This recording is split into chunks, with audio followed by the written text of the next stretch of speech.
was with Dr. King. We did an interview of 1,000. I'm not going to get into this, but we looked at 1,000 cancer patients that had died from cancer. We just interviewed their friends, their relatives, loved ones, people around them.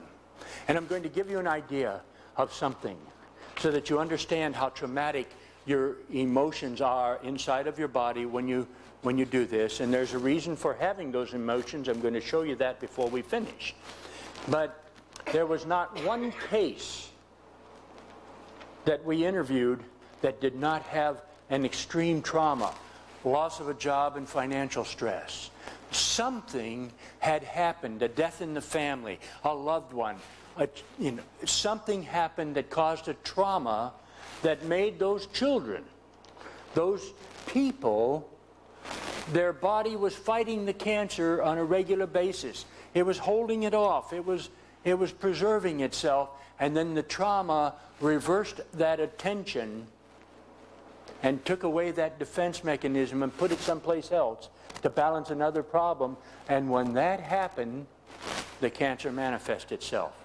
Are you following what I'm saying? Yeah. This is important to understand. And I don't care whether it's hate because you don't like your brother-in-law or it's some other problem. Those are the kind of things that we have to learn to adapt to. You see, just because people don't get along with me, I can get upset and mad and angry about it, but why? Did it hurt the person that did something to me? Not at all. But it hurts me, and it affects me. And that's not part of God's program. That's not part of the ways of life that we need to adjust and adapt to. So, at any rate, that ends that. And the way that this ends, which is really kind of interesting, it says if you fit any one of these categories and are not going to change, then don't squander your health practitioner's time, whether it's your medical doctor or your naturopath or your nutritional consultant or your upline or whoever. It says please use the offered gift certificate on the other side. Now, I think that the gift certificate was valid for a long time, but it's not valid anymore.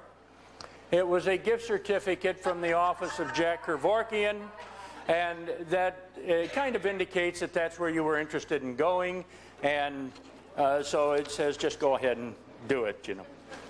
Had the opportunity of working with a doctor by the name of Bernard Jensen. And Dr. Jensen was an old friend. When I had the clinic in the Los Angeles area, and he was around the corner, and I used to see him routinely. I'd be walking for lunch, and he'd be standing outside, and hi, and he'd tell me all kinds of good things for health, and I'd tell him to give him a shot. You know, get him out of there, run him in, and run him out. And he'd spend an hour, hour and a half with a patient, and you could run him through in 10 minutes, 15 minutes, you know, in and out. And so at any rate, I learned a great deal from this man. Well, I hadn't seen Doctor for 38 years. And we determined that a few years back when I was talking with his wife, Marie, and we were sitting around talking. And she said, well, you know, it's been 38. How they found me, I don't know. But Dr. Jensen ended up with prostate cancer that had metastasized to the bone. Now, if you don't know who Dr. Jensen is one of the greats in the natural healing field. He's an expert in iridology. He wrote the book, The Chemistry of Man. He wrote, in the past, 53 books. He had treated kings and queens and nobles all over the world. He had helped the hundreds of children when they were sick. He showed the healers in Hunza how to give them certain herbs in the field and took them right out of their crisis. And so, a brilliant man, a wonderful man, ended up with prostate cancer. His PSA was 1600. It had metastasized to the bone. They had him on medication, and they didn't care how much medication he got because he was dead. As far as they were concerned, this man was not going to make it. His family had visited him for the last time, went back to the ranch and said, Dad will never be back. Told all his friends, that's it, he's done. employees that had been with him for some 35 years had come to visit him for the last time. They flew in and flew back. Sad that they were losing such a great leader. How do you classify Dr. Jensen? You put him in a category of greats like Adele Davis, John Christopher, Dr. Lust. These were all people that had, in the healing arts field, accomplished great and wonderful things. I could go through a whole list of names. His wife called me, and I said, "How did you find me?" Because I had moved several times, had not been in contact with them for years. And she said, I started looking, and someone that I knew told me that they thought that they knew where you were, and she just called and called and called till she tracked me down. She asked me if I would come in. And I went in to see a man that was 85 years old. He weighed 76 pounds. As far as they were concerned, he was dead. They took him off of the medication long enough to talk to me. And in this broken voice, a raspy broken voice, he said, "I just want to die. Just want to die." Now that's the first problem that you face in the healing crisis. You can't get someone well that wants to die. That's number one. Number two, he was on medication, and medication slows bowel transit time. Here's a man that wrote the book on bowels, and he hadn't had a bowel movement in 15 days. They were still feeding him. They were trying to fatten him up.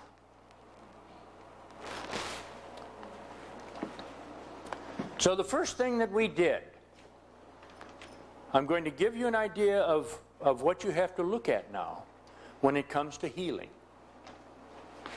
Here was a crisis, and I'm going to cover this with something that Dr. John Christopher, the herbalist from Utah, did so you understand.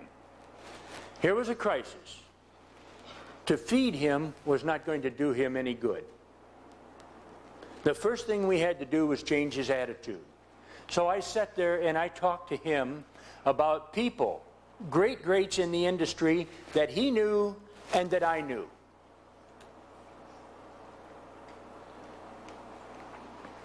I talked with him about Adele Davis, about Betty Lee Morales, about John Lust, Christopher, all of them. And I said, "You know, Doc," I said, "think about this for just a minute.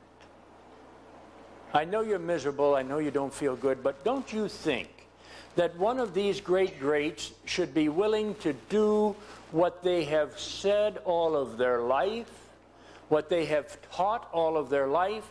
Don't you think that one of them should be willing to do that and show people that you can win?" And he said, "Yes." He said, I guess so." And I said, "Well, you know what, Doc? You're the last one. There's nobody but you. If you don't do it, it won't get done. The fact that I got over cancer naturally, the fact that I got over cirrhosis of the liver natural, that doesn't count because I'm not a great.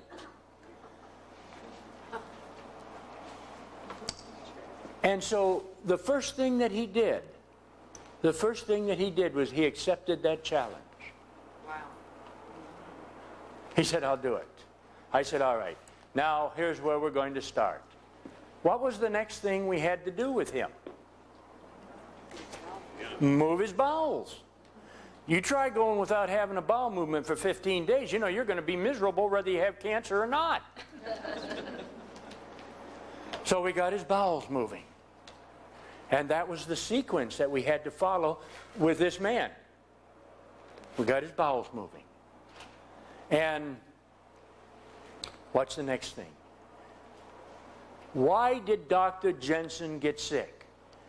With all that he knew, the chemistry of man, he had healed people with natural foods all over the world. What happened to him? Taking care of everybody else. Well, he was taking care of everybody else, but what wasn't he doing? Taking his own advice.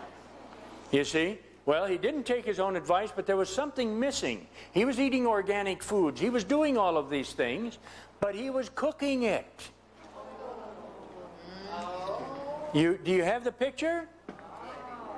Well, what happened to all those old people, and they go through this. Now, when you cook food, and I'm going to prove this to you today so that there's never going to be a doubt in your mind again, because I will take you back to the 1950s and the 1920s and show you exactly what happens. They've known it for all of this time. When you cook food, you kill all of the workers. Right. And so you begin depleting your body of the workers. And there's only two things in your body that ever are going to do any work. Only two things. Enzymes and bacteria. There's the only two things. And on a daily basis, you wipe out enzymes. You wipe out enzymes inside of your body. And there's several ways that you can achieve this without even knowing it. The first way is that you are in rooms with people that smoke. Smoking, nicotine kills every known enzyme in the body.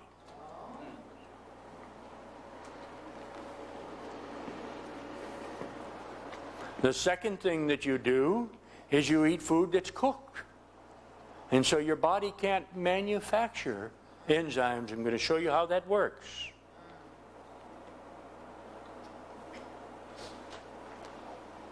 How do you wipe out bacteria?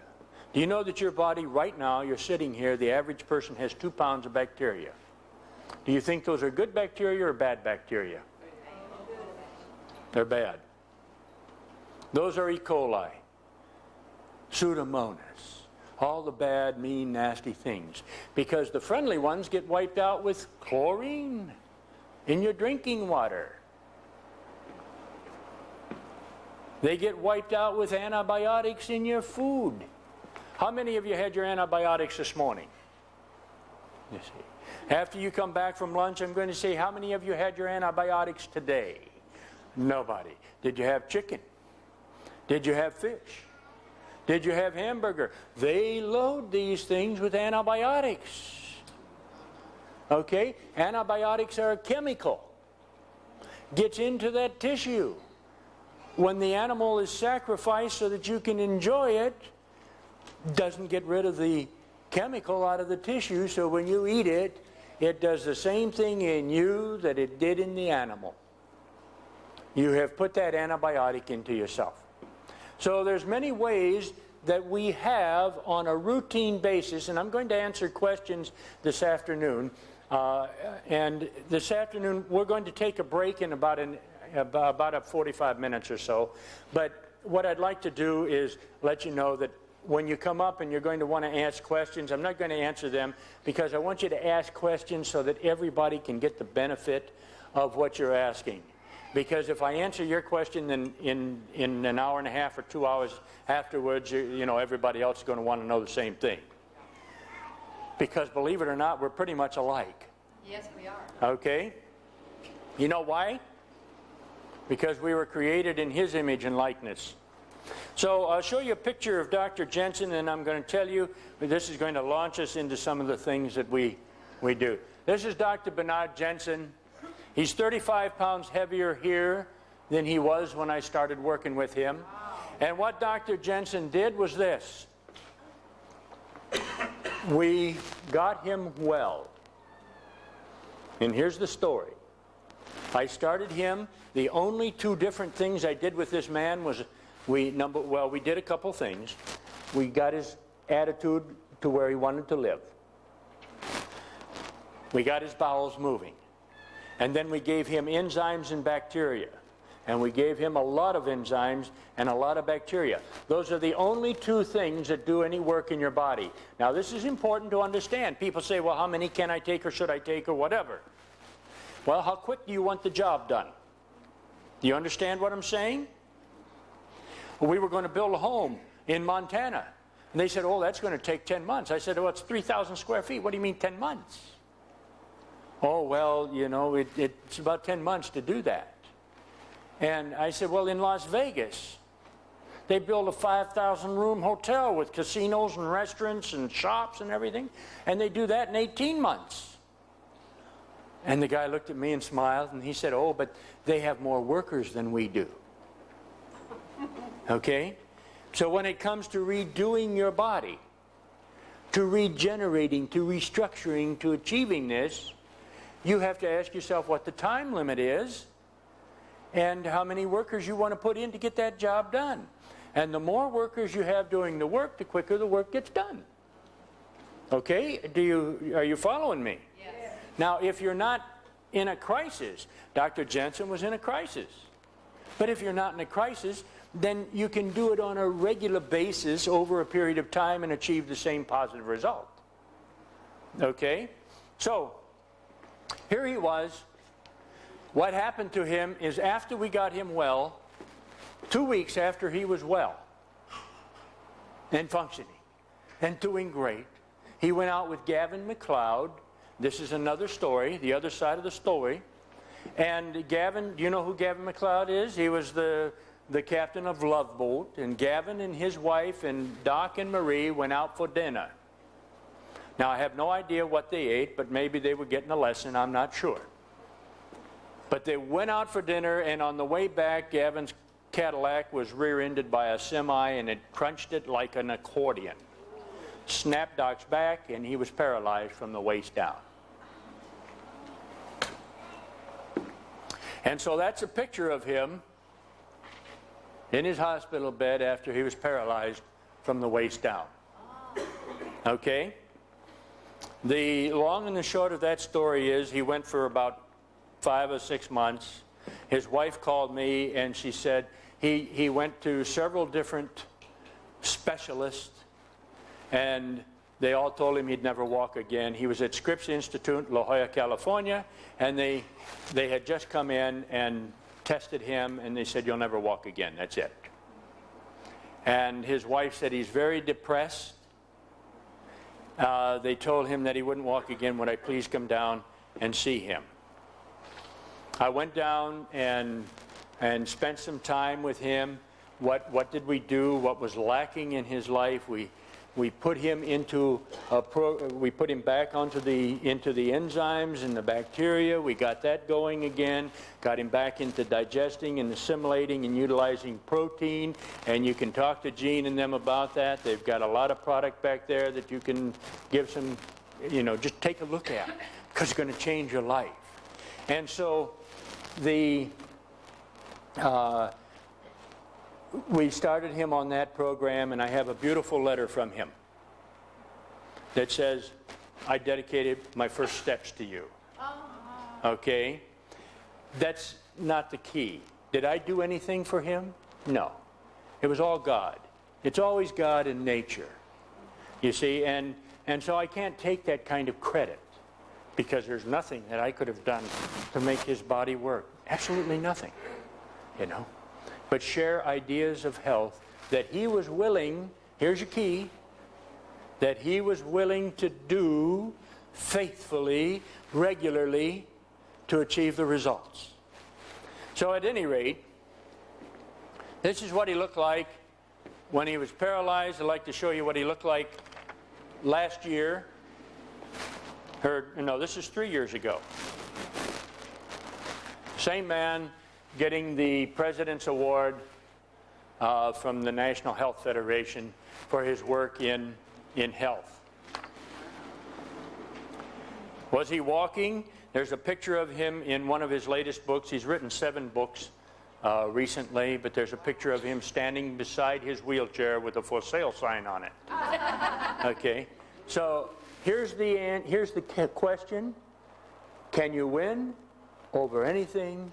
And my personal feeling is there's nothing that you cannot overcome if you're willing to put the effort in.